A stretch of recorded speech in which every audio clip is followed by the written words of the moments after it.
ಆಗದು ಎಂದು ಕೈಲಾಗದು ಎಂದು ಕೈಕಟ್ಟಿ ಕುಳಿತರೆ ತೋಟದಿಂದ ಬಂದಂಥ ಅಮೌಂಟಲ್ಲೇ ಬರಾಬರಿ ಅದಕ್ಕೆ 84 ಲಕ್ಷ ರೂಪಾಯಿ ದುಡ್ಡು ಖರ್ಚಾಯ್ತಪ್ಪ. ಇದರೊಳಗಡೆ ಒಂದು ಅರ್ಧ ಇಡ್ಕೆನೂ ಕೂಡ ನಾನು ವೇಸ್ಟ್ ಮಾಡಿಲ್ಲ, ಯಾಕೆ ಶ್ರಮಪಟ್ಟಂಥ ದುಡ್ಡು. ಹಾಗಾಗಿ ಬೆಳಗ್ಗೆ ಎದ್ದ ತಕ್ಷಣ ಹೊಟ್ಟೆ ತುಂಬ ಒಳ್ಳೆ ನ್ಯೂಟ್ರಿಷನ್ ಗಂಜಿನ ಕುಡ್ಕೊಂಡು ಪಪ್ಪಾಯಿ ತಿನ್ಕೊಂಡು ಬಾಳೆಹಣ್ಣು ತಿನ್ಕೊಂಡು ಹೋಗಿ ಕುಂತು 6 ಗಂಟೆಗೆಲ್ಲ ರೆಡಿ ಇರಬೇಕು.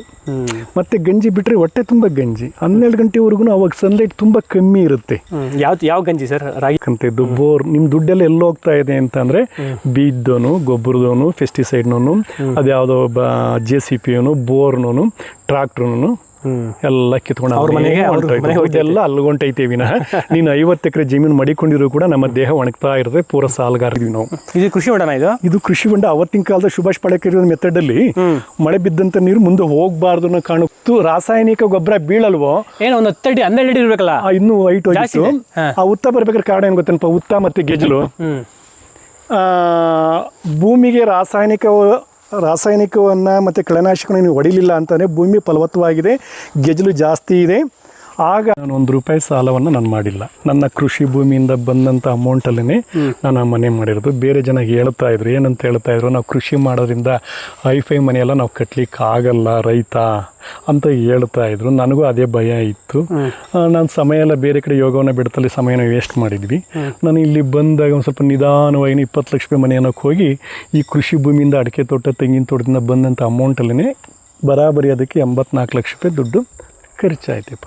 ಇದರೊಳಗಡೆ ಒಂದು ಅರ್ಧ ಇಡ್ಕೆನೂ ಕೂಡ ನಾನು ವೇಸ್ಟ್ ಮಾಡಿಲ್ಲ, ಯಾಕೆ ಶ್ರಮಪಟ್ಟಂಥ ದುಡ್ಡು. ಹಾಗಾಗಿ ಅದನ್ನು ನೀಟಾಗಿ ನಾನು ಕಾಪಾಡ್ಕೊಂಬಂದಿದ್ದೆ. ಓಕೆ, ಅಂದರೆ ಇವಾಗ ಎಷ್ಟು ಬೆಡ್ರೂಮ್ ಎಷ್ಟಿದೆ ಸರ್ ಒಳಗಡೆ? ಒಳಗಡೆ ಕೆಳಗಡೆ ಒಂದೇ ಬೆಡ್ರೂಮ್ ಮಾಡಿರೋದು, ಹಾಲ್ ದೊಡ್ಡದಾಗಿದೆ. ಮೇಲ್ಗಡೆ 2 ಬೆಡ್ರೂಮ್ ಇದೆ. ಅದೊಂದು ಮೇಲ್ಗಡೆ ಫ್ಲೋರ್ ನನಗೆ ಅಂತ ಅಂದ್ಬಿಟ್ಟು ಮತ್ತೆ ಮೇಲ್ಗಡೆ ಮತ್ತೊಂದು ಅಲ್ಲೊಂದು, ಮತ್ತು ಅಲ್ಲಿಗೂ ಕೂಡ ಹೋಗೋಣ. ಮೊದಲು ಏಕ ನೋಡ್ಕೊಂಡು ಹೋಗ್ಬಿಟ್ಟು ಅಲ್ಲೆಲ್ಲ ನೋಡ್ಕೊಂಡು ಬರೋಣ ಅಪ್ಪ. ಅದನ್ನು ಬನ್ನಿ.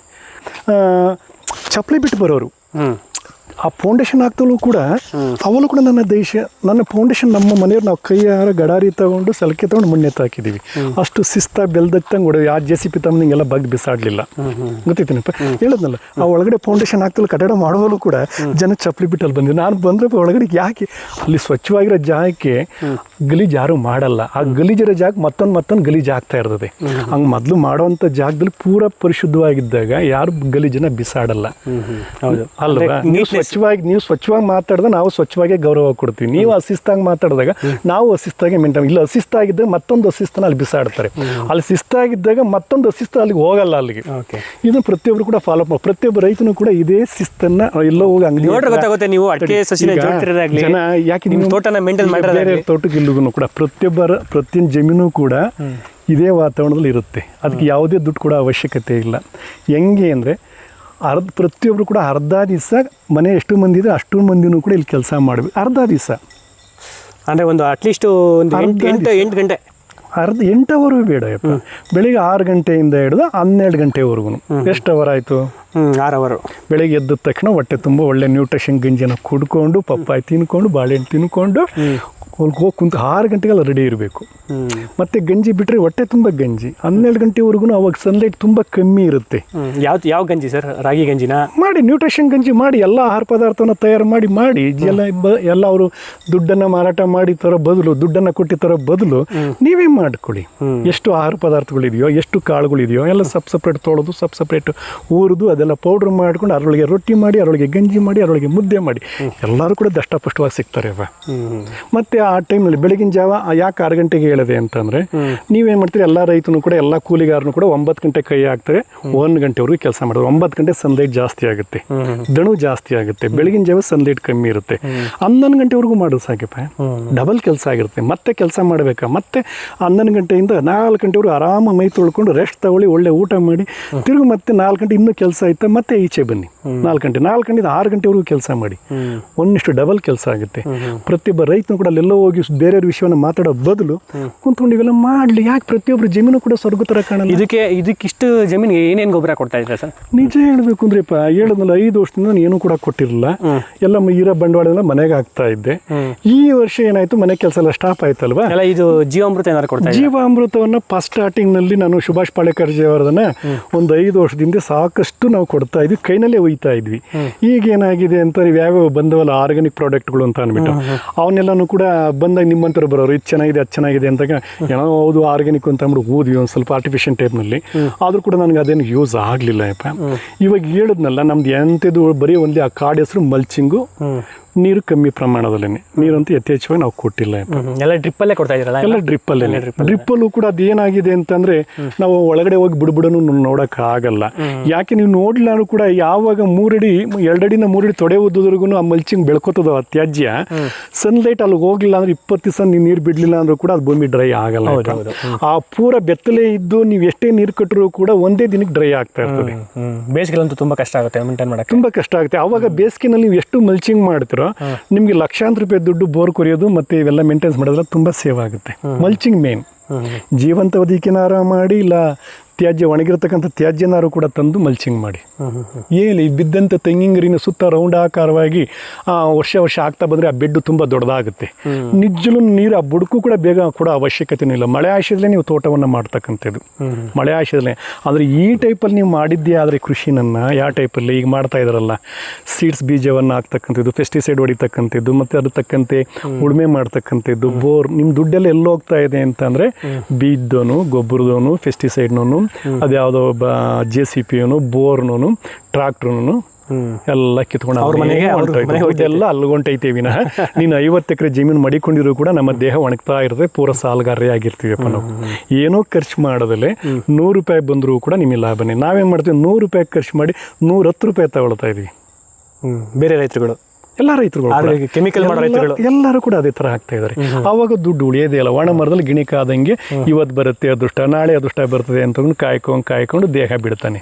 ಅದು ಮತ್ತೆ ಸಾಲದಿಂದ ಎಲ್ಲ. ಅವಾಗ ಮೊದಲಿಗೆ ಒಂದು ಲೋನ್ ತೆಗಿಬೇಕು ಅಂದ್ರೆ ಇಡೀ ಜಮೀನೆಲ್ಲ ಮಾರ್ಟಿಗೇಜ್ ಮಾಡಬೇಕಾಗಿತ್ತು, ನನ್ನ ಅನುಭವ. ಅವಾಗ ಆ ಲೋನ್ ತೀರ್ಸ್ಲಿಕ್ಕೋಸ್ಕರ ನನಗೆ ಭಯ, ಲೋನ್ ತೀರ್ಸ್ಲಿಕ್ಕೋಸ್ಕರ ಮನೆಯನ್ನೆಲ್ಲ ಗಲಾಟೆ ಮಾಡ್ತಾ ಇದ್ದೆ, ಗಾಬರಿ ಪಡಿಸ್ತಾ ಇದ್ದೆ.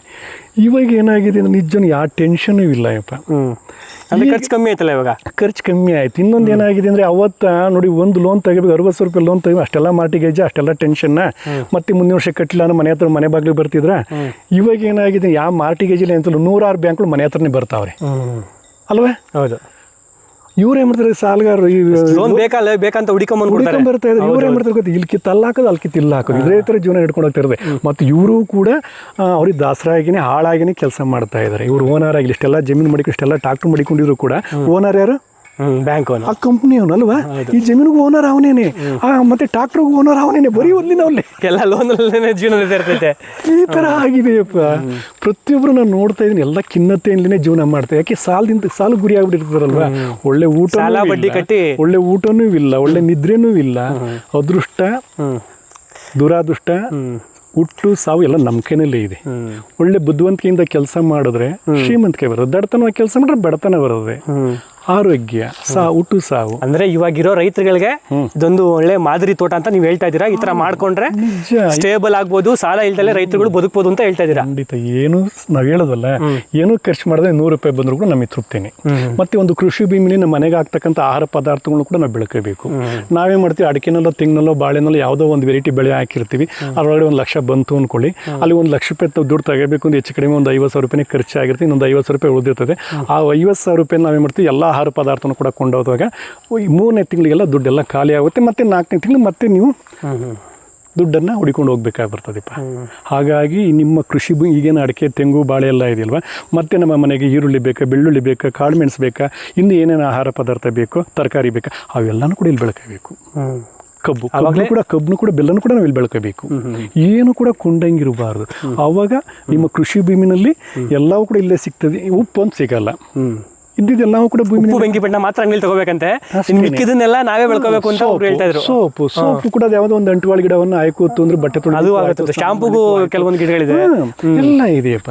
ಈ ತರ ಮಾಡ್ಕೊಂಡ್ರೆ ಯಾಕೆ ನಾವು 1 ಎಕರೆ ಜಮೀನು ಸಾಕಪ್ಪ, ಒಬ್ಬ ರೈತನಿಗೆ ರಾಯಲ್ ಜೀವನ ಮಾಡ್ಬೋದು. ಅಂದ್ರೆ ಈ ಟೈಪಲ್ಲಿ ಮಾಡಿದ್ರೆ ಆಗಲ್ಲ. ಟ್ರಾಕ್ಟರ್ ತಗೊಂಡು ಉಳುಮೆ ಮಾಡ್ಕೊಂಡು, ರಾಸಾಯನಿಕ ಕೊಡ್ಕೊಂಡು, ಮತ್ತೆ JCP ವರ್ಕ್ ಇವೆಲ್ಲ ಮಾಡೋದ್ರಿಂದ ಖಂಡಿತ ಸಾಧ್ಯವಿಲ್ಲ. ಸೊ ಅದು ಮಾಡೋದು ಬೇಡ. ಮುಂದೆ ಹೋಗ್ತಾ ಇದ್ದೀನಿ, ಮನೆ ತೋರಿಸ್ತೀನಿ ನಿಂದು. ಇಲ್ಲಿ ಬಿದ್ದಂಥ ತ್ಯಾಜ್ಯನೆಲ್ಲ ತೆಗೆದು ಆ ಬುಡಕ್ಕೆ ಹಾಕಿದ್ದೀನಿಪ್ಪ. ಹಾಗೆ ಮಾಡ್ಬೇಕಪ್ಪ ಎಲ್ಲಾರು ಬಿತ್ತನೆ ಒಳ್ಳೆ ತಗೊಂಬಂದು. ನಿಮ್ದು ಹಳೆ ತೋಟ ಹಳೆ ತೋಟಗಳು ಯಾವ ಇಲ್ಲ, ಹಳೆ ತೆಂಗಿನ ತೋಟ ಇಲ್ಲಪ್ಪ, ಅದನ್ನ ತಗೊಂಬಂದು ಫಿಕ್ಸ್ ಮಾಡ್ಬೇಕು. ಇಲ್ಲೆಲ್ಲ ಇದು ದೊಡ್ಡ ಗಿಡಗಳು ಅವೆಲ್ಲ ಖಾಲಿ, ಇದೆಲ್ಲ ಫಿಕ್ಸ್ ಮಾಡ್ಬೇಕು ಬಾಡರಿಗೆಲ್ಲ. ಇಲ್ಲೆಲ್ಲ ಇನ್ನು ಏನೆಲ್ಲ ಅಂತ ಚಂದ ಇದೆ. ನೀವು ಮನೆಯಲ್ಲಿ ಫ್ಯಾಮಿಲಿ ಯಾರು ಇದ್ದಾರೆ ಸರ್? ಎಲ್ಲ ಒಡ ಹುಡ್ತರೆಲ್ಲ ಇದಾರೆಪ್ಪ, ಜಾಯಿಂಟ್ ಫ್ಯಾಮಿಲಿ ನಂದು ಎಲ್ಲ ಒಡ ಹುಡ್ತರು ಇಲ್ಲೇ ಇದ್ದಾರೆ.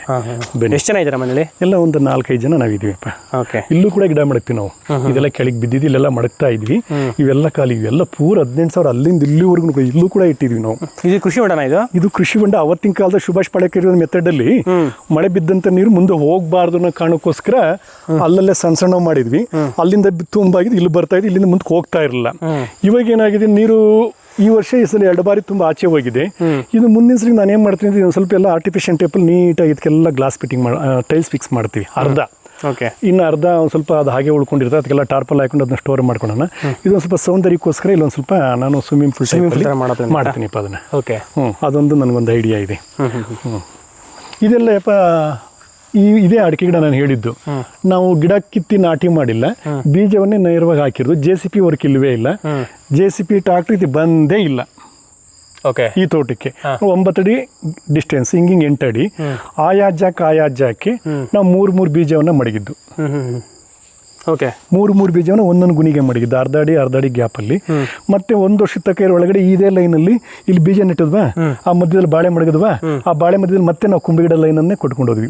ಪೂರ ಒಂದು ಬಾಳೆ ಒಂದು ಅಡಿಕೆ ಆ ಥರ ಕೊಟ್ಟಿದ್ದೀರಾ? ಈ ಥರ ಮಡಗಿದ್ವಿ. ಯಾವಾಗ ಗಿಡ ನೆಡುವಾಗ ಫಸ್ಟ್ ಟೈಮ್ನಲ್ಲಿ 3 ಬೀಜ ನೆಟ್ವಿ. 3 ಬೀಜ ಯಾಕೆ ನೆಟ್ವಿ ಅಂತ ಅಂದರೆ ತಾಯಿ ಬೇರನ್ನು ಉಳಿಸ್ಬೇಕು ಅನ್ನೋ ಕಾರಣಕ್ಕೋಸ್ಕರ. ತಾಯಿ ಬೇರು ಲಾಸ್ ಆಗಬಾರ್ದು ಅನ್ನೋ ಕಾರಣಕ್ಕೋಸ್ಕರ ಮೂರನ್ನು ಯಾಕೆ ಹಾಕಿದ್ವಿ ಅಂದರೆ 3ರಲ್ಲಿ ಯಾವ್ದು ಚೆನ್ನಾಗಿ ಬರ್ತದೋ ಅದ್ರಲ್ಲಿ ಬಿಟ್ಕೊಳ್ಳೋಣ. ಇನ್ನೆರಡನ್ನು ಶಿಫ್ಟ್ ಮಾಡ್ಕೊಂಡ್ರು, ಮೇಲ್ಗಡೆಗೆಲ್ಲ ಹಾಕೊಂಡ್ರು. ಅವೆಲ್ಲ ಕಿತ್ ನಾಟಿ ಮಾಡಿರೋದು. ಓಕೆ. ಇದೊಂದು ಕಿತ್ಬಿಟ್ಟು ಅಲ್ಲಿ ನಾಟಿ ಮಾಡಿದ್ದೀರಾ? ಎರಡನ್ನ 3 ಹಾಕಿದ್ದೀರಾ? ಒಂದು ನಲ್ಲೇ ಬಿಟ್ಟು ಚೆನ್ನಾಗಿರೋದನ್ನ 2ನ್ನ ಕಿತ್ತಿ ಅಲ್ಲಿ ಶಿಫ್ಟ್ ಮಾಡಿದ್ದೀರಾ? ಬೇರೆ ಕಡೆ ಶಿಫ್ಟ್ ಮಾಡ್ಕೊಂಡ್ವಿ. ಅಂದ್ರೆ ಏನಾಗುತ್ತೆ ಅಂದ್ರೆ ಆ ಥರ ಮಾಡೋದ್ರಿಂದ ತಾಯಿ ಬೇರೆ ಉಳ್ಕೊಳ್ಳೋದ್ರಿಂದ ನಿಜಲೂ ನೀವು ಲೇಟಾಗಿ ನೀರು ಕಟ್ಟಿರೂ ಕೂಡ ತೋಟ ಜೀವಂತವಾಗಿರ್ತದೆ. ಓಕೆ. ಸೇಮ್ ಉದಾಹರಣೆಗೆ ಬೆಟ್ಟ ಗುಡ್ಡಕ್ಕೆ ಯಾರ್ದು ಹಸ್ತಕ್ಷೇಪ ಇಲ್ಲ. ಇದೆಯಾ? ಹೌದು, ಯಾರ್ದು ಇಲ್ಲ. ತುಂಬಾ ಹೈಟ್ ಇದೆ. ಹೌದು. ಇಲ್ಲಿಗೂ ಸುಮಾರು 500 ಅಡಿ. ಇದು ಡೌನ್ ಪ್ರದೇಶ. ಅದು ನೋಡಿದ್ರೆ ಅದು ಬೇಗ ಅದೇ ಡ್ರೈ ಆಗಬೇಕು ಕಂಪೇರ್ ಮಾಡಿದ್ರೆ. ಸಾಲದಕ್ಕೆ ಕಿಡಿಗೇಡಿಗಳು ಬೆಂಕಿ ಹಚ್ತಾರೆ. ಆದ್ರೂ ಕೂಡ ಎಲ್ಲ ಬರ್ನ್ ಆಗಿ ಮತ್ತೆ ಚಿಗುರುತ್ತೆ ಅದು, ಅಲ್ವಾ? ಹೌದು. ಮತ್ತೆ ಚಿಗುರುತ್ತೆ, ಜೀವಂತವಾಗಿದೆ. ಹೌದು. ಇಲ್ಲಿ ಇಷ್ಟು ಡೌನ್ ಪ್ರದೇಶದಲ್ಲಿ ಇಷ್ಟೆಲ್ಲ ಪೋಷಣೆ ಮಾಡಿದ್ರೆ ಇಷ್ಟೆಲ್ಲ ನೀರು 1 ವಾರ ನೀರು ಕಟ್ಟಲಿಲ್ಲ ಅಂದರೆ ನೀವು ನೆಟ್ಟಂಥ ಗಿಡಗಳು ಬರ್ನ್ ಆಗುತ್ತೆ. ಕಾರಣ ರಾಸಾಯನಿಕ ಮತ್ತು ತಾಯಿ ಬೇರಿಲ್ಲ, ಅದರಿಂದ ಬೇಗ ಡೆತ್ ಆಗುತ್ತೆ. ಅಲ್ಲಿಗಿಂತ ಸಮೃದ್ಧಿ ಇಳುವರಿ ಪಡಿಬೋದು. ಇಲ್ಲಿ ಹಾಳಾಗ್ತಿರೋದು ಇಲ್ಲಿ ರಾಸಾಯನಿಕ, ನಿಮ್ಮದು ಕಳೆನಾಶಕ ಮತ್ತು ಪೆಸ್ಟಿಸೈಡು ಮತ್ತು ನಿಮ್ಮ ಉಳುಮೆ. ಹೌದು. ಹಾಗಾಗಿ ಇದು ಭೂಮಿ ಹಾಳಾಗ್ತಿರ್ತದೆ. ಇದು ತೆಂಗಿನ ಗಿಡನೂ ಅದೇ ಥರ ನಾವು ಮಾಡಿರೋದು. ಇದು ನೋಡಿ ಕಾಯಿ ನೆಟ್ಟಿದ್ದು ಎಷ್ಟು ಚೆನ್ನಾಗಿ ಕಾಯಿ ಬಿಟ್ಟಿದೆ. ಓಕೆ. ಇದು ಮನಿ ಪ್ಲಾಂಟ್ ಅಲ್ಲ? Money plant. ಅದು ನೀವು ಪಾಟ್ಗೆ ಹಾಕಿದ್ರೆ ಸಣ್ಣ ಬರ್ತದೆ, ಭೂಮಿಗೆ ಹಾಕಿದ್ರೆ ಇಷ್ಟು ನೋಡಿ, ಎಷ್ಟು ದಟ್ಟವಾಗಿ ಬೆಳೆದಿದೆ ನೋಡಿ. ಬನ್ನಿ, ಇವೆಲ್ಲ ಕಟ್ಟಿಂಗ್ಸ್ ನಾನೇ ಮಾಡ್ಕೊಂಡು ನನ್ನ ತೋಟಕ್ಕೆ ಬೇಕಿದ್ದು ಅಲ್ಲಿ ಗಿಡದಲ್ಲಿ ಕಟ್ ಮಾಡಿ ಇಲ್ಲಿ ಮಡಿಕೊಂಡಿದ್ದೀನಿ. ಇವೆಲ್ಲ ಅಲ್ಲಿ ನೆಡ್ತೀನಿ ಈಗ ನೋಡಿ. ಇದು ಕೂಡ ಇದೇ ದುರಂತ ಅಂತ ಹೇಳೋದು. ಇದನ್ನೇ ದುರಂತ. ಓಕೆ. ಗೋಲ್ಡ್ ಕಲರ್ ದುರಂತ. ಇದೆಲ್ಲ ಕಟ್ಟಿಂಗ್ಸ್ ನಾನು ಈ ಒಂದು ಗಿಡ ನೀವು ತಗೊಳಕೋರೆ 40 ರೂಪಾಯಿ ಹೇಳ್ತಾನೆ ನರ್ಸರಿನಲ್ಲಿ. ಇವೆಲ್ಲ ಕಟ್ಟಿಂಗ್ಸ್ ನಾನೇ ಹಾಕಿರೋದು. ಈ ಬಾರ್ಡ್ರಿಗೆಲ್ಲ ಹಾಕ್ಬೇಕು, ಇನ್ನೊಂದು ತೋಟಕ್ಕೆ ಹಾಕ್ಬೇಕು ಅಂತ ಮಡಿಕೊಂಡಿದ್ದೀನಿಪ್ಪ. ಈಗ ಬಂದವನ್ನ ಉದಿಸ್ಕೊಂಡು ಮಾರಾಟ ಮಾಡ್ಕೊಂಡು ಮನೆ ಜೀವನಕ್ಕೆ ಅದಾಗುತ್ತೆಪ್ಪ. ಬಹುಶಃ ಅದಕ್ಕೆ ಸಿಡ್ಲು ಹೊಡೆದಿದೆ ಅನ್ಸುತ್ತೆ. ಮೊನ್ನೆ ಅದು ತೆಂಗಿನ ಗಿಡ ಆ ಟೈಪ್ ಇರಲಿಲ್ಲ, ಅದು ಆ ಗರಿಯೆಲ್ಲ ಕೆಳಗಡೆ ಜೋಲ್ ಬಿದ್ದಿದೆ, ಅದು ಸಿಡ್ಲು ಹೊಡೆದಿದೆ ಅದು.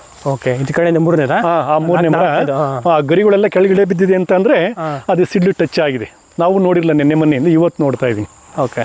ನೋಡಪ್ಪ, ಇದ್ರೊಳಗಡೆ ಕಾಡೆಸ್ರಿತ್ತು. ಕಾಡೆಸ್ರನ್ನ ಕೊಚ್ಚಾಕ್ತಿ. ಕೊಚ್ಚಾಕಿ ಈ ವರ್ಷ ನಾವು ಫೋಟೋ ಹೊಡೆದು 4 ಅಡಿಕೆ ಮಧ್ಯಕ್ಕೆ ಒಂದೊಂದು ಗುಂಡಿ ಹೊಡೆದು ನಾವು 2 ಪುಟ್ಟಿ ಗೊಬ್ಬರವನ್ನು ತುಂಬಿದೀವಿ. ಯಾಕೆ ಮೇಲೆ ಬಿಟ್ಟು ನೀವು ಕೊಟ್ಟಂಥ ಗೊಬ್ಬರ ಸನ್ಲೈಟ್ ಎಲ್ಲ ಡ್ರೈ ಆಗ್ಬಿಡುತ್ತೆ, ಪೋಷಕಾಂಶ ಇಲ್ಲ ಅನ್ನೋ ಕಾರಣಕ್ಕೋಸ್ಕರ ಮಲ್ಚಿಂಗ್ ಮಾಡಿದ್ದೀನಿ. ಮತ್ತೆ ಈಗ ನೋಡಿ ಆ ವೆಲ್ಬೆಟ್ ಬೀನ್ಸ್ ನಮ್ಮ ಕಾಡೆಸ್ರು ಹೋದ್ಮೇಲೆ ಈ ತ್ಯಾಜ್ಯ ಬೆಳೆದಿರ್ತಕ್ಕಂಥದ್ದು ಆ ವೆಲ್ಬೆಟ್ ಬೀನ್ಸ್ ಇದ್ಬಿಡ್ತು ಅಂತಂದ್ರೆ ಈ ಕಡೆ ಒಂದು ಕೂಡ ಕಣ್ಣಿ ಕಾಣೋದಿಲ್ಲ. ಕಾಡೆಸ್ರು ಇದೆಯಪ್ಪ, ಹಿಡಿದಿದ್ದು ಇದು ಒಂದೊಂದು ಬಳ್ಳಿ ಇದೆಯಾ, ಇದು ಮುಂದಿನ ಮುಂಗಾರು ಅಷ್ಟೊತ್ತಿಗೆ ಪೂರ ಎಲ್ಲ ಕವರ್ ಆಗೋಗುತ್ತೆ. ಇದು ಇಷ್ಟ ಎತ್ತರ ಇತ್ತು. ಎಷ್ಟು ಎತ್ತರ ಇತ್ತು? ಸುಮಾರು ಈ ವೈಟ್ ಬ್ರಷ್ ಕಟರ್ ನಾನೇ ಹೊಡಿಯೋದಪ್ಪ. ಇಷ್ಟ ಎತ್ತರ ಬರ್ತದೆಪ್ಪ. ಇದು ಪೂರ ಇಷ್ಟ ಎತ್ತರ ಪೂರ ಕವರ್ ಆದಾಗ ಎಲ್ಲಿ ಸನ್ಲೈಟ್ ಹೋಗುತ್ತೆ ಬುಡಕ್ಕೆ ನೋಡಿ. ನಮ್ಮ ಪ್ರತಿಯೊಂದು ತ್ಯಾಜ್ಯನೂ ಕೂಡ ತಂದು ಹಿಂಗೆಲ್ಲ ಮಲ್ಚಿಂಗ್ ಮಾಡಿದೀನಿಪ್ಪ ನೋಡಿ. ಪ್ರತಿಯೊಂದು ಬುಡದಲ್ಲೂ ಕೂಡ ತಿಪ್ಪೆ ಇದೆ ತಾನೆ. ಹೌದು ಹೌದು. ನೋಡಿ ಎಲ್ಲಿ ನೀವು ತ್ಯಾಜ್ಯ ನೋಡಿ ಮುಚ್ಚಿ ಎಷ್ಟು ಕೋಲ್ಡ್ ಆಗಿದೆ, ಎಷ್ಟು ಕೋಲ್ಡ್ ಆಗಿದೆ. ಅದೇ ನೋಡಿ ಅಲ್ಲಿ ಆ ಜಾಗದಲ್ಲಿ ನೋಡಿ ಅಲ್ಲೇ ಪೂರ ಡ್ರೈ ಆಗಿದೆ. ಇಷ್ಟು ಎತ್ತರ ಬೆಳೀತದಪ್ಪ. ಈ ಕೊಚ್ಚಿರದಿಂದ ಇದು ಡೌನ್ ಆಗಿದೆ. ತೆಳ್ಳಗ ನಮ್ಮ ಬಳ್ಳಿ ಇದೆಯಾ ಪೂರ ಕವರ್ ಆಗೋದು. ಈ ಕಳೆಗಳನ್ನು ಮತ್ತೆ ನಾನೀಗ ಹೊಡ್ಕೊಡ್ಬೇಕು ಕಾಯಿ ಹಾಕೊಳ್ಳಿಕ್ಕೋಸ್ಕರ. ನಾನೇನು ಮಾಡ್ತೀನಿ, ಹೊಡೆಯಲ್ಲ ಮಿಷಿನಲ್ಲಿ. ಅದನ್ನ ಯಾಕೆ ಹೊಡೆಯಲ್ಲ ಅಂದ್ರೆ ಮಿಷಿನ್ ಹೊಡೆದಾಗೆಲ್ಲ ಪುಡಿ ಆಗೋಗುತ್ತೆ. ಕೈನಲ್ಲಿ ಕಿತ್ತಿ ಒಂದು ಸ್ವಲ್ಪ ಬುಡಕ್ಕೆ ಮಲ್ಚಿಂಗ್ ಮಾಡೋದ್ರಿಂದ ಅದು ಲಾಟು ಜಾಸ್ತಿ ಬರ್ತದೆ ತ್ಯಾಜ್ಯ. ಅದಕ್ಕೋಸ್ಕರ ಕೈನಲ್ಲಿ ದೊಡ್ಡದನ್ನ ಕಿತ್ತಿ ಬುಡಕ್ಕೆ ಹಾಕ್ಬಿಡ್ತೀವಿ ನಾವು. ಮತ್ತು ಒಂದು ತಪ್ಪಾಯ್ತು ಇದನ್ನ. ಅಮೃತೂರು ಕೆರೆ ನೀರು ಖಾಲಿ ಆದಾಗ ಮಣ್ಣು ನೋಡ್ರೆ ಕಪ್ಪಿರೋದು. ಎಲ್ಲ ನಿಮ್ಮಂಥವ್ರು ಬಂದು ಮಣ್ಣು ಗೊಬ್ಬರ ಇದ್ದಂಗೆ ಐತಿ ಹಾಗೆ ಹೇಗೆ ಅಂತ ಹೇಳಿದಾಗ ನಾನು ಕೂಡ ಇಲ್ಲೆಲ್ಲ ಲಾಟ್ ಹಾಕ್ಸ್ಬಿಟ್ಟು ದೊಡ್ಡದು 10 ವೀಲ್ ಗಾಡಿನಲ್ಲಿ ಒಳಗಡೆಗೆಲ್ಲ ಹಾಕ್ಸ್ಬಿಟ್ಟೆ. ಅದು ಹಾಕಿದ್ಮೇಲೆ ನಮ್ಮ ತೋಟ ಹಾಳಾಯ್ತು. ಅಂಟು ಮಣ್ಣೆಪ್ಪ ಅದು. ಅಂಟು ಮಣ್ಣು ಸನ್ಲೈಟ್ ಜಾಸ್ತಿ ಆದಾಗ ಭೂಮಿ ಎಲ್ಲ ಕ್ರಾಕ್ ಬರ್ತದೆ. ಅಮೃತೂರು ಕೆರೆ ಮಣ್ಣೆಪ್ಪ. ಆಮೇಲೆ ಪೂರ ತ್ಯಾವ ಜಾಸ್ತಿ ಆದಾಗ ಒಳಗಡೆ ನೀರು ತಗೊಳ್ಳಲ್ಲ. ತುಂಬಾ ಡ್ಯಾಮೇಜ್. ಯಾವಾಗ ಮತ್ತೆ ಅದನ್ನ ಫಲವತ್ತತೆ ಮಾಡ್ಲಿಕ್ಕೆ, ಆ ಜೇಡಿ ಮಣ್ಣನ್ನ ಫಲವತ್ತತೆ ಮಾಡ್ಲಿಕ್ಕೆ ನಾನು ಹಾಕಿದ್ದು ಈ ತ್ಯಾಜ್ಯ ಮತ್ತೆ ಈ ಕಾಡೆಸರು. ಈ ಕಾಡೆಸರು ಹಾಕಿದ್ಮೇಲೆ ಮತ್ತೆ ಭೂಮಿ ಫಲವತ್ತತೆ ಆಯ್ತಿಪ್ಪ. ನೀನು ಅದ್ದು ಬಿಟ್ಬಿಟ್ಟು ಆ ಭೂಮಿ ಅಂಟು ಮಣ್ಣನ್ನು ಮತ್ತೆ ಫಲವತ್ತತೆ ಮಾಡಲಿಕ್ಕೆ ಟ್ರಾಕ್ಟರ್ ತಂದು ಉಳೋದು, ರಾಸಾಯನಿಕ ಕೂಟ ಮತ್ತೆ ಇನ್ನು ಹಾಳಾಗೋಗುತ್ತೆ. ಮತ್ತೆ ಅದನ್ನ ಫಲವತ್ತತೆ ಮಾಡ್ಲಿಕ್ಕೆ ನಾನು ಮಾಡಿದ್ದು ಈ ಕಸವನ್ನ ಬೆಳೆಸಿದ್ದು ತೋಟದೊಳಗಡೆ ಎಲ್ಲ. ನೋಡಿ ಈ ಥರ ಎಲ್ಲ ತ್ಯಾಜ್ಯಕ್ಕೆಲ್ಲ ಒಳಗಡೆ ಎಲ್ಲ ತಲೂ ಕೂಡ. ಇವಾಗ ಅಡಿಕೆ ಕೀಳ್ಬೇಕಾದ್ರೆ ಇದು ತ್ಯಾಜ್ಯ ಡಿಸ್ಟರ್ಬ್ ಆಗುತ್ತಲ್ಲ, ಅವಾಗ ಹೆಂಗ್ ಮಾಡ್ತೀರಾ? ನಾನು ಒಡ್ಕೊಟ್ಟೆ ಮೊದಲಿಗೆಲ್ಲ ಪೂರ ನುಣ್ಣಗೆ ಒಡ್ಕೊಟ್ಟೆ ಈ ಕಾಡೆ ಹೆಸರನ್ನ. ತಿರುಗು ಮತ್ತೆ ಈ ಕಸ ಬೆಳ್ಕೊಂಡಿದೆ. ಈಗ ಒಳಗಡೆ ಬೀಜ ಐತಲ್ಲ ಬೆಳ್ಕೊಂಡಿದೆ. ಮತ್ತೆ ಇವಾಗೆಲ್ಲಾನು ಕೂಡ ನಾನು ಮಿಷಿನ್ ಕೂಡ ಹೊಡೆದು ಮಿಷಿನ್ ಬರೀ 2 ಅವರ್ಗೆಲ್ಲ ಹೊಡೆದು ಬಿಸಾಡಿದ್ ನಾನೇನೆ. ನಾನು ಹೊಡ್ಸಲ್ಲ ಮಿಷಿನಲ್ಲಿ. ಈಗ ವರ್ಷಕ್ಕೆ ಒಂದೇ ಸಲ. ಈಗ ಬಂದಿರ್ತಕ್ಕ ದೊಡ್ಡದು ಇದೆಯಲ್ವಾ ಅದನ್ನ ಕಿತ್ತಿ ನಾನು ಬುಡಕ್ಕೆ ಹಾಕಿಸ್ತೀನಿ. ಸ್ವಲ್ಪ 2,000 ರೂಪಾಯಿ ದುಡ್ಡು ಖರ್ಚಾಗುತ್ತೆ. ಅಂದ್ರೆ ಇಲ್ಲಿ ಲಾಟ್ ಜಾಸ್ತಿ ಬೀಳ್ತದೆ ನನಗೆ. ಗೊಬ್ಬರನೂ ಆಯ್ತು ಮತ್ತೆ ನನಗೆ ಮಲ್ಚಿಂಗು ಆಯ್ತು. ಸ್ವಲ್ಪ ಎಷ್ಟು ಒಂದು 2,000 ರೂಪಾಯಿ ಕೂಲಿ ಕೊಟ್ಟರೆ ಹೆಣ್ಮಕ್ಳುಗಳೆಲ್ಲ ಸೇರಿ ಅದನ್ನ ತೆಗ್ದು ಹಾಕ್ತಾರಪ್ಪ. ಅದನ್ನ ಅದು ತೆಂಗಿನ ಮಟ್ಟೆಗಳೇನೆ. ಇಲ್ಲಿ ಬಿದ್ದಂಥ ತೆಂಗಿನ ಮಟ್ಟೆಗಳನ್ನು ಕೂಡ ಅಲ್ಲಿ ತಂದು ಅಲ್ಲಿ ಬಿಸಾಡಿದೀನಿಪ್ಪ ಅದನ್ನ. ಇಲ್ಲಿ ಎಷ್ಟು ಹಣ್ಣು ಗಿಡಗಳಿದೆ ಸರ್? ಇಲ್ಲಿ ಹೇಳಿದ್ನಲ್ಲ, ಹಣ್ಣಿನ ಗಿಡಗಳು ಅಂದ್ರೆ ಮಾರಾಟಕ್ಕಂತೂ ಅಲ್ವೇ ಅಲ್ಲ. ಇವೆಲ್ಲ ಹಾಕಿರೋದು ಏನಕ್ಕಪ್ಪ, ಅಲ್ಲಲ್ಲೇ ನಾವು ತಿಂದು ಬಿಸಾಡಿದಂತ ಬೀಜಗಳು ಹುಟ್ಟಿದ್ದು ತಗೊಂಡು ಅಲ್ಲಲ್ಲೇ ಮಡಗಿದ್ದೀನಿ. ಪರಂಗಿಗಳನ್ನ ಪ್ರಾಣಿ ಪಕ್ಷಿಗಳಿಗೆ ಆಹಾರ ಆಗ್ತವೆ. ಸಪೋಟ, ಪರಂಗಿ, ಆಮೇಲೆ ಇನ್ನೂ ಕೆಲವೊಂದು ಯಾವ್ಯಾವಿದೆ ಬೇರೆ? ಸಪೋಟ ಇದೆ, ಪರಂಗಿ ಇದೆ, ಸೀಬೆ ಗಿಡ ಇದೆ. ಹೆಚ್ಚಿಗೆ ಇಲ್ಲ, ಕಮ್ಮಿ. ಮನೆ ಬಳಕೆಗಷ್ಟೇ. ಮನೆ ಬಳಕೆಗಷ್ಟೇ, ಪಕ್ಷಿಗಳಿಗಷ್ಟೇನೇಪ್ಪ. ಇದ್ದ ಮುಂದೆ ಎಲ್ಲ ಇದೆಲ್ಲ ಹೇಳಿದ್ನಲ್ಲ. ಈಗ ಒಂದು ಸ್ವಲ್ಪ ಒಳಗಡೆ ಮುಂದಿನ ವರ್ಷ ಇದ್ರೊಳಗೂ ಕೂಡ ಅಡಿಕೆ ಕಟ್ಟಬೇಕು ಸೆಕೆಂಡ್ ಅಂತ ಅನ್ಕೊಂಡು ಅಡಿಕೆ ಕಟ್ತೀನಿ. ಇಲ್ಲ ಬೇರೆ ಯಾವ ಮಸಾಲೆ ಪದಾರ್ಥ ಗಿಡಗಳೆಲ್ಲನೂ ಕೂಡ ಹಾಕೊಳ್ಳೋಣ. ಮತ್ತು ಇತ್ಲಿಂದೀಚೆಗೆ ಒಂದು ಸ್ವಲ್ಪ ವ್ಯವಸಾಯ ಕಡೆ ಇನ್ನೂ ಸ್ವಲ್ಪ ಹೆಚ್ಚಿನ ಗಮನವನ್ನು ಕೂಡ. ಇದು ಗುಂಪು ಬಾಳೆ ಅನ್ನೋ ಟೈಪಲ್ಲಿ ನಾವು ಹಾಕಿದ್ದು 18 ಅಡಿಗೆ ಒಂದೊಂದನ್ನ. ಅಡಿಕೆ ತಿಂಗಳಲ್ಲಿ ಗುಂಪು ಬಾಳೆ ಇರೋದ್ರಿಂದ ನಿಮಗೆ ಇಳುವರಿ ಬರಬೇಕು ಅಂದ್ರೆ ಪುಕ್ಕಟೆ ಪೊಟಾಶ್ ಸಿಗಬೇಕು ಅಂತ ಅಂದ್ರೆ ಇದು ಹಾಕೋದು ಒಳ್ಳೇದಪ್ಪ. ಇದು ನಮಗೆ ಗೊನೆಗೆ ಅಂತ ಅಲ್ಲ, ಗೊನೆನೂ ಕೂಡ ಕೊಡ್ತೇವೆ. ಆದರೆ ನೋಡಿ ಒಳ್ಳೆ ನೆಳ್ಳ ಆಯಿತು. ಮತ್ತು ಅದೆಲ್ಲ ಕಟ್ ಮಾಡಿ ಬಿಸಾಡೋದು ಗೊಬ್ಬರ ಆಗುತ್ತೆ. ಉತ್ತ ಇದೇನು ಸರ್ ಇದು ಇಷ್ಟದ? ಅದು ಏನು ಗೊತ್ತಾ ಉತ್ತ ಬರೋದಪ್ಪ, ಎಲ್ಲಿ ರಾಸಾಯನಿಕ ಗೊಬ್ಬರ ಬೀಳಲ್ವೋ ಏನೋ ಒಂದು 10 ಅಡಿ 12 ಅಡಿ ಇರಬೇಕಲ್ಲ, ಇನ್ನೂ ಹೈಟ್ ಹೋಗಿತ್ತು. ಆ ಉತ್ತ ಬರ್ಬೇಕಾದ್ರೆ ಕಾರಣ ಏನು ಗೊತ್ತೇನಪ್ಪ, ಉತ್ತ ಮತ್ತು ಗೆಜಲು. ಭೂಮಿಗೆ ರಾಸಾಯನಿಕವನ್ನು ಮತ್ತು ಕಳೆನಾಶಕವನ್ನು ಹೊಡಿಲಿಲ್ಲ ಅಂತಂದರೆ ಭೂಮಿ ಫಲವತ್ತವಾಗಿದೆ, ಗೆಜಲು ಜಾಸ್ತಿ ಇದೆ, ಹಾಗಾಗಿ ಆ ಉತ್ತ ಬರುತ್ತೆ. ಅದು ಎಲ್ಲ ಕಡೆನೂ ಕೂಡ ಬರಲ್ಲ. ರಾಸಾಯನಿಕವನ್ನು ಬಿಸಾಡಿರೋ ಜಾಗದಲ್ಲಿ ಖಂಡಿತ ಉತ್ತ ಬರಲ್ಲ. ಬದುಗಳಿಗೆ ಯಾರೂ ಕೂಡ ರಾಸಾಯನಿಕವನ್ನು ಕೊಡಲ್ಲ ಯಪ್ಪ. ಎಲ್ಲಿ ಉತ್ತ ಇದೆಯಾ ಅದು ಪ್ಯೂರ್ ಆರ್ಗ್ಯಾನಿಕ್ ಆಗಿದೆ, ಪರಿಶುದ್ಧವಾಗಿದೆ. ಚಂದ ಮಾಡಿದೆ. ಅದೊಂಥರ ದೃಷ್ಟಿ ಕಳೆ ಬಂದಿದೆ. ಈ ಕಳೆನೆಲ್ಲ ಯಾಕೆ ಬ್ರಷ್ ಕಟ್ಟರ್ ಹೊಡಿಲಿಲ್ಲ ಅಂತಂದರೆ, ಬ್ರಷ್ ಕಟ್ ಹೊಡ್ರೆ ಬೇಗ ಪೌಡರ್ ಆಗೋಗುತ್ತೆ. ಅದು ಸನ್ಲೈಟ್ ಹೊಡಿತಾರೆ ಬೇಗ ಡ್ರೈ ಆಗುತ್ತೆ. ಮತ್ತೆ ಮಲ್ಚಿಂಗ್ ಏನು ಸಿಗಲ್ಲ. ಎಲ್ಲ ಒಂದು ಸ್ವಲ್ಪ ಕಿತ್ತಿ ಬುಡಕ್ಕೆ ಹಾಕಿದ್ದೀನಿ. ಗೊಬ್ಬರ ಉತ್ಪತ್ತಿ ಆಗುತ್ತೆ ಮತ್ತು ತೇವಾಂಶ ಉಳಿತಾಯ ಆಗುತ್ತೆ ಅನ್ನೋ ಕಾರಣಕ್ಕೋಸ್ಕರ ಒಂದದ ಮಾತ್ರ ಹಿಂಗೆ ಕಿತ್ತಿ ನಾವು ಬುಡಕ್ಕೆ ಹಾಕ್ಬಿಡ್ತೀರಾ. ವರ್ಷಕ್ಕೆ ಒಂದೇ ಸಲ ಮಿಷಿನ್ ಹೊಡಿತಕ್ಕಂಥದ್ದು. ಅಂದರೆ ಏನಿಲ್ಲ, ಕಾಡೆಸರು ಇಲ್ಲಿ ಕಾಡೆಸರು ಆ ತೋಟದಲ್ಲೂ ಇಲ್ಲ. ನೋಡ್ಲಿಕ್ಕೆ ಒಂದು ಏರಿಯಾ ಮಾತ್ರ ಇದೆ. ಅದಕ್ಕೆ ಹೋಗೋಣ, ಹೋಗಿ ನೋಡ್ಕೊಂಬರೋಣ. ಅದನ್ನು ಅದಕ್ಕೂ ಟೈಮ್ ಇದೆ, ಹೋಗಿ ಬೇಗ ಅರ್ಜೆಂಟ್ ಬರೋಣ. ಇದೊಂದು ನೋಡಪ್ಪ, ಉಳುಮೆ ಇಲ್ಲ ಏನಿಲ್ಲ, ನನ್ನ ತೋಟ ಚೆನ್ನಾಗಿದೆಯಲ್ಲಪ್ಪ. ಅದೊಂದು ಸಿಡ್ಲು ಹೊಡೆದು ಅಲ್ಲಿ ನೋಡಪ್ಪ, ಈ ಮರ ನೋಡಪ್ಪ ಇದು. ಹಾಂ, ತೋಟ ಚೆನ್ನಾಗಿ ಇಳುವರಿ ಬರ್ತಿದೆ ನೋಡಿ ಸರ್. ತುಂಬ ಬೀಜ ಎಲ್ಲಿ ತೊಗೊಂಡ್ಬಿಡ್ತೀರಾ? ಅದನ್ನೆಲ್ಲ ಚಿತ್ರದಿಂದ ಒಂದು 10 ಬೀಜ ತಂದು ಹಾಕ್ಸ್ಕೊಂಡಿದ್ದೆ. ಅಲ್ಲಿ ಮೇಲ್ಗಡೆ ಎಲ್ಲ ಒಂದು ಸ್ವಲ್ಪ ಏರಿಯಾ ಹಾಕಿದೆ, ಭಾರಿ ದಟ್ಟವಾಗಿ ಬಂತು. ಇದಕ್ಕೆಲ್ಲ ಸುಳಿವರೆಗೂ ಹೊಂಟೋಗೋದು. ಆಮೇಲೆ ಇದಕ್ಕೂ ಕೂಡ ಅದೇ ಥರ ಹಾಕಿದೆ. ಅದು ಕೂಡ ಪ್ರಬಲವಾಗಿ ಬೆಳೀತು. ಅಂದ್ರೆ ಏನಪ್ಪ ಅಂದ್ರೆ ಅದಕ್ಕೆ 8 ತಿಂಗಳ ಅವಧಿ ಅಷ್ಟೇನೆ. ಯಾವುದಕ್ಕೆ? ಬೆಳೆಬಿಡಿ ಬೀನ್ಸ್ಗೆ ದಟ್ಟವಾಗಿ ಬೆಳೀತದೆ. ಮತ್ತೆ ಆ ಬೀಜ ಬಂದಾಗ ಆಟೋಮೆಟಿಕ್ ಅದೇ ಹಣ್ಣೆಲೆ ಆಗಿ ಒಣಗೋಗ್ಬಿಡ್ತದೆ. ಇದು ಹಾಗಲ್ಲ. ಇದು ಒಂದ್ಸಲ ಹಾಕ್ಬಿಡ್ತು ಅಂತಂದ್ರೆ ಪರ್ಮನೆಂಟ್ ಆಗಿರ್ತದೆ. ಉಳುಮೆ ಮಾಡಲಿಲ್ಲ ಅಂದ್ರೆ ನೀವು ದನ ಬಿಟ್ಟು ಮೇಯಿಸಿದ್ರು ಕೂಡ, ಮಿಷಿನ್ ಕೊಚ್ಚಿ ಹಾಕ್ಬಿಟ್ರು ಕೂಡ ಮತ್ತೆ ಬರ್ತಾ ಇರ್ತದೆ. ನೋಡಿ, ಉದಾಹರಣೆಗೆ ಇಲ್ಲೆಲ್ಲ ಒಂದೊಂದು ಕಾಣ್ತಾ ಇದೆ. ಅಂದರೆ ನೀವು ಬೀಜ ಒಂದೊಂದು ಬುಡ್ಬುಡಕ್ಕೆ ಹಾಕ್ತೀರಾ? ಇಲ್ಲ, ನಾನು ಹೇಳಿದ್ ನಾವು ವೆಲ್ಬೆಟ್ ಬೀನ್ಸ್ ಹಾಕುವಂಥ ಟೈಮಲ್ಲಿ ಆ ಬೀಜವನ್ನು ಒಳಗೆ ಎಸ್ತಿದ್ದಷ್ಟು ಅಷ್ಟೇ. ಹೆಚ್ಬಿಟ್ಟಿದ್ರಿ ಮಾಮೂಲಿ? ಎಸ್ಬಿಟ್ಟಿದೆ ಅಷ್ಟೇ. ಕಾಳು ಎಷ್ಟಂಗೆ ಹೆಚ್ಬಿಟ್ಟಿದ್ರಿ? ಕಾಳು ಎಸ್ತಂಗೆ ಎಸ್ತಿದ್ದಷ್ಟು ಅಷ್ಟೇ. ಎಸ್ತೆ ನೋಡಿ, ಎಲ್ಲ ಒಂದು ಕಡೆಯಿಂದ ಮೊದಲು ಈ ತೂಣದಲ್ಲಿತ್ತು, ಇಲ್ಲಿಂದ ಏಕ ಹೊಂಟಾಯ್ತು. ಇಲ್ಲೊಂದೆಲ್ಲ ಇದೆಯಾ? ಎಷ್ಟು ಸಸಿ ಸರ್ ಇವೆಲ್ಲ? ಇದಾಗಲೇ 18 ವರ್ಷ ಆಯಿತು, 17-18 ವರ್ಷ ಆಯ್ತಪ್ಪ. 18 ವರ್ಷ ಆಯಿತು. ಓಕೆ. 18 ವರ್ಷ ಆಯಿತು. ಒಂದೊಂದು ಬಳ್ಳಿ ಇದು ಸಾಕಿಪ್ಪ. ಪೂರ ನೋಡಿ, ಇಲ್ಲೆಲ್ಲ ಒಂದಿದೆಯಲ್ವಾ, ಇದೇ ಸ್ಪ್ರೆಡ್ ಆಗುತ್ತೆ. ಓಕೆ. ನೋಡಿ, ಇಲ್ಲೆಲ್ಲ ನಾವು ಹಿಂದೆ ಹಳೆ ಬಳ್ಳಿಗಳು ಇವೆಲ್ಲ ಇವೆಲ್ಲ ಕೊಚ್ಚಿ ಹಾಕಿದ್ರೆ ಹಳೆ ಹೋಗುತ್ತಪ್ಪ. ಹೌದು. ನೋಡಿ, ಅಲ್ಲಿ ಬೇಗ ಡ್ರೈ ಆಗುತ್ತೆ ಭೂಮಿ. ಹೌದು. ಇಲ್ಲಿ ಬೇಗ ಡ್ರೈ ಆಗಲ್ಲ. ಹೌದು. ಈ ಜಾಗದಲ್ಲಿ ಭೂಮಿ ಬೇಗ ಡ್ರೈ ಆಗಲ್ಲ, ಸೂರ್ಯನ ಕಿರಣ ಹೋಗಲ್ವಲ್ಲ, ಹಾಗಾಗಿ ತೇವಾಂಶ ಅಲ್ಲೇ ಇರುತ್ತೆ ಅದು. ಬನ್ನಿ, ಇದೆಲ್ಲ ದಿನ ನೀವು ಡ್ರಿಪ್ನ ಒಂದೊಂದು ಸಸಿಗೆ 2 ಕಡೆ ಮಾಡಿದ್ದೀರಾ? ನಾನು ಅವಾಗ ಬೀನ್ಸ್ ಹಾಕೋಣ ಅಂತ ಅಂದ್ಬಿಟ್ಟು ಆ ಥರ ಮಾಡಿದ್ವಿಯಪ್ಪ. ಓಕೆ. ಹಾಗಾಗಿ ನೀರು ಹೋಗುತ್ತೆ ಬಿಡುತ್ತೆ, ನಾವು ನೋಡೋಕ್ಕೂ ಹೋಗಲ್ಲ. ಇಷ್ಟೆಲ್ಲ ಕಳೆ ಇರುವಾಗ ಎಲ್ಲಿ ನೋಡೋಕೆ ಹೋಗ್ತೀರಾ? ಏನು ಅವಶ್ಯಕತೆ ಇಲ್ಲ. ಬರ್ತವೆ. ಓಕೆ, ಬನ್ನಿ.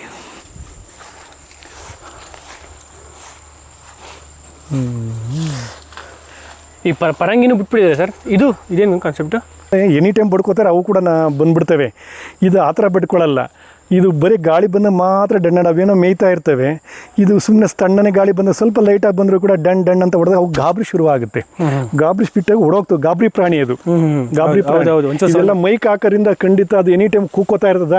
ಒಂದ್ಸಲ ಹುಕ್ ಸೌಂಡ್ ಮಾಡಲಿ ದಿಢೀರ್ನ ಹೊಡೋಗುತ್ತೆ ಅದು. ಎನಿ ಟೈಮ್ ಬಡ್ಕೋತಾರೆ, ಅದು ಖಂಡಿತ ಅವರು ಅಲ್ಲೇ ಮೇಯ್ತಾ ಇರ್ತದೆ.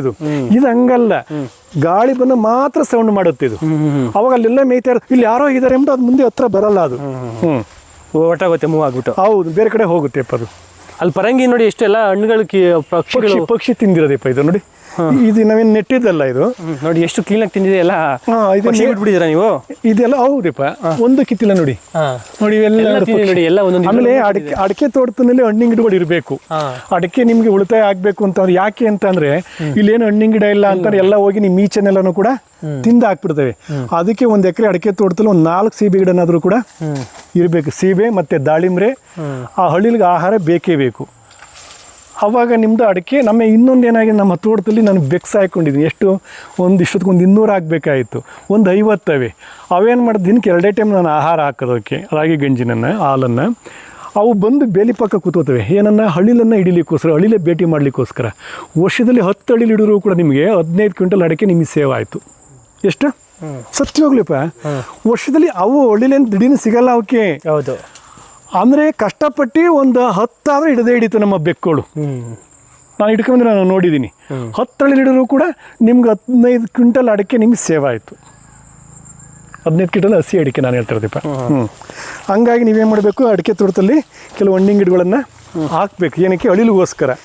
ನಾನು ನಮ್ಮ ಮೊದಲೇ ರೈತರಲ್ವ ನಾವೆಲ್ಲ. ಹೌದು. ಅಲ್ಲ, ಈ ಥರ ಆರ್ಗಾನಿಕ್ ಆಗಿ ಮಾಡಬೇಕು, ಸಾವಯವ. ನಮ್ಮ ಸುಭಾಷ್ ಪಾಳೇಕರ್ಜಿಯವ್ರ ಅವರ ಕ್ಲಾಸ್ಗೆ ಹೋದಾಗ ಅವ್ರದ್ದು ನಮ್ಮ ಮಾಹಿತಿನ ತಗೊಂಡು. ಯಾವಾಗ ಹೋಗಿದ್ದು? ಆಲೇ ಸುಮಾರು ಒಂದು 18 ವರ್ಷನೇ ಆಯಿತು ಅಂದ್ಕೊಳ್ಳಿ. ಓಕೆ. 18 ವರ್ಷದಿಂದಲೂ ಕೂಡ ನಾನು ಈ ತೋಟ ಪೂರ ಎಲ್ಲ ಆ ಟೈಪಲ್ಲೇ ನಾನು ಮಾಡ್ಕೊಂಡಿದ್ದೆಪ್ಪ. ಇದು ಟ್ರೈನಿಂಗ್ ಹೋದ್ಮೇಲೆ ಅಲ್ಲಿವರೆಗೂ ನನಗೂ ಗೊತ್ತಿಲ್ಲ. ಅವಾಗ ಮುಂಚೆ ಏನು ಮಾಡ್ತಾ ಇದ್ರಿ? ಅವಾಗೆಲ್ಲ ನಾವು ಕೂಡ ಇದ್ರೊಳಗೆಲ್ಲ ಬಾಳೆ, ಕುಂಬಳು, ಈ ರಾಸಾಯನಿಕ ಗೊಬ್ಬರವನ್ನ ಕೊಟ್ಕೊಂಡು ಮಾಡ್ಕೊಂಡು ಹೋಗ್ತಾ ಇದ್ರು. ರಾಗಿ, ಭತ್ತ ಯಥೇಚ್ಛವಾಗಿ ಬೆಳೀತಾ ಇದ್ರು ಅವಾಗ. ಓಕೆ. ಆಮೇಲೆ ಆ ಕ್ಲಾಸ್ಗೆ ಹೋದಾಗ ಕೆಮಿಕಲ್ಲೇ ಬೆಳೀತಾ ಇದ್ದಿದ್ದು. ಅವಾಗೆಲ್ಲ ಕೆಮಿಕಲಲ್ಲೇ ಮಾಡ್ತಾ ಇರೋದು. ಓಕೆ. ಯಾವಾಗ ಇದನ್ನ ವಿಷಯ ಗೊತ್ತಾಯ್ತು ಅವತ್ತಿಂದ ಸ್ಟಾಪ್ ಮಾಡಿ ನೋಡಪ್ಪ ಈ ಟೈಪಲ್ಲಿ ನಾವು ಮಾಡ್ಕೊಂಡು ಹೋಗ್ತಾ ಇದೀವಿ. ಅಂದ್ರೆ ನಾನು ಹೇಳದ್ನಲ್ಲ, ನಾನು ಹೆಚ್ಚಿಗೆ ಸಮಯ ಇರಲಿಲ್ಲ, ಸಮಯ ಎಲ್ಲ ಹೊರಗಡೆ ಕೊಟ್ವಿ. ನಾವು ಪರ್ಮನೆಂಟಾಗಿ ಇಲ್ಲೇ ಇದ್ರು ಇನ್ನೂ ಬೇಕಾದ ಹೇಳೋದಲ್ಲ, ಬರೀ ಒಂದು ಕಮ್ಮಿ ಸಮಯದಲ್ಲಿ ಬಂದು ನಾವು ಅಷ್ಟು ಲಕ್ಷಾಂತರ ರೂಪಾಯಿ ಮನೆ ಕಟ್ಟಿದ್ವಿ, ಯಾವುದೇ ಸಾಲ ಇಲ್ದಲೆ. ಏನಪ್ಪ, ಈಗ ಅವತ್ತಿಂದ ಇಲ್ಲಿವರೆಗೂ ಇರ್ತಕ್ಕಂಥ ರೈತರುಗಳು ಕೂಡ ಅವ್ನು ಇವತ್ತು ಕೂಡ ಸಾಲಗಾರ ಆಗೇ ಇದ್ದಾನೆ. ಹೌದೌದು. ಅವತ್ತಿಂದ ಇಲ್ಲಿದ್ದು ನಾನು ಮಧ್ಯದ ಸಮಯ ಹೊರಗಡೆ ಕೊಟ್ಟು ನಾನು ಕಮ್ಮಿ ಸಮಯದಲ್ಲಿ ಬಂದು ಮತ್ತೆ ಇದ್ರೊಳಗೆ ನಾನು ಅಷ್ಟು ದೊಡ್ಡ ಮನೆ ನಾನು ಕಟ್ಟಿದ್ದೀನಲ್ಲ. ಹೌದು. ಅದು ಸಾಲ ಇದ್ದಂಗೆ ಕಟ್ಟಿದ್ರಲ್ಲ. ಸಾಲ ಇಲ್ದಲೆ ನಾವು ಕಟ್ಟಿದೀವಲ್ಲ. ನೋಡಿ, ಇದೆಲ್ಲ ಸೊಪ್ಪನ್ನು ಮಿಷನ್ ಹೊಡೆಯೋ ಬದಲು ಸ್ವಲ್ಪ ಆಳುಗಳು ಕೊಟ್ಟು ಹೊಲ ಕೂದಂಗೆ ಭತ್ತ ಕೂದಂಗೆ ಕೂದಿ ನೀವು ಬುಡಕ್ಕೆ ಹಾಕಿದ್ರೆ ನಿಮಗೆ ಒಂದು ಪುಟ್ಟಿ ಗೊಬ್ಬರ ಅಲ್ಲಿ ಸೇವ್ ಆಯಿತು, ನೀರು ಸೇವ್ ಆಯಿತು. 1 ತಿಂಗಳು ನೀರು ಬಿಡಬೇಡಿ ನೀವು. ಇಲ್ಲೆಲ್ಲ ಇದ್ರದೆಲ್ಲ ಕಿತ್ತಿ ಅಲ್ಲಿ ಬುಡಕ್ಕೆ ಹಾಕಿ ಮಲ್ಚಿಂಗ್. ಮಿಷಿನ್ ನೋಡ್ರೆ ಬರೀ ಏನಿಲ್ಲ, ಎಲ್ಲ ಪುಡಿ ಆಗೋಗುತ್ತಪ್ಪ, ಏನು ಸಿಗಲ್ಲ. ಅದು ಕಿತ್ತು ಬುಡಕ್ಕೆ ಹಾಕೋದ್ರಿಂದ ಏನಿಲ್ವಾ, ಹಿಂದೆ ಎಲ್ಲ ಎಕರಾಂಗಟ್ಲೆ ಹೊಲ ಕುಯ್ದಿರಲ್ವ, ಭತ್ತ ಕುಯ್ದಿರಲ್ವ, ಆ ಟೈಪಲ್ಲಿ ಕೂದಿ ಬುಡಕ್ಕೆ ಹಾಕಬೇಕು. ಎಲ್ಲ ನೀವೇ ಮಾಡ್ತಾ ಇದ್ದೀರಾ? ಇದು ಆಳ್ಗಳು ಕರ್ಕೋತೀರಾ? ನಿಜ ಹೇಳ್ಬೇಕು ನಮ್ಮ ಮನೆಗಳಲ್ಲಿ ಆಳುಗಳು ಸಿಗಲ್ಲಪ್ಪ ಈಗ ಗೊತ್ತಲ್ಲ, ಆಳುಗಳು ಸಮಸ್ಯೆ ತುಂಬಾ ಇದೆ. ಈಗ ಸಿಗಲ್ಲ. ಹಂಗಾಗಿ ನನಗೆ ಇದನ್ನ ಕಿತ್ತಿ ಬುಡಕಾಕ್ರೆ ಗೊಬ್ಬರ ಆಗುತ್ತೆ ನನ್ನ ಆಸೆ. ಅಂದ್ರೆ ನಮ್ಮನೇಲಿ ಏನ್ ಮಾಡ್ತಾರೆ, ಬೈಕ್ಗೋಸ್ಕರ ಕಿತ್ತಿ ಹಾಕ್ತಾರೆ. ಪಾಪ ಒಬ್ಬೊಬ್ರೆ ಆಳುಗಳು ಕರ್ಕೊಂಡ್ರು ಅಂದ್ರೆ ಪಾಪ ಬರಲ್ಲ, ಆಳುಗಳು ಹೆಚ್ಚಿಗೆ ಇಲ್ಲ. ಈಗ ಅವ್ರು ಕೇಳಿಲ್ಲ ಅಂದ್ರೆ ನಾನು ಮಿಷಿನ್ ತಗೊಂಡು ಹೊಡಿಬೇಕು. ನನಗೇನಪ್ಪ ಹಿಂಗೆ ಕಿತ್ತು ಗುಡ್ಡೆ ಹಾಕ್ರೆ ಚಂದ ಅಂತ ನನ್ನ ಲೆಕ್ಕಪ್ಪ.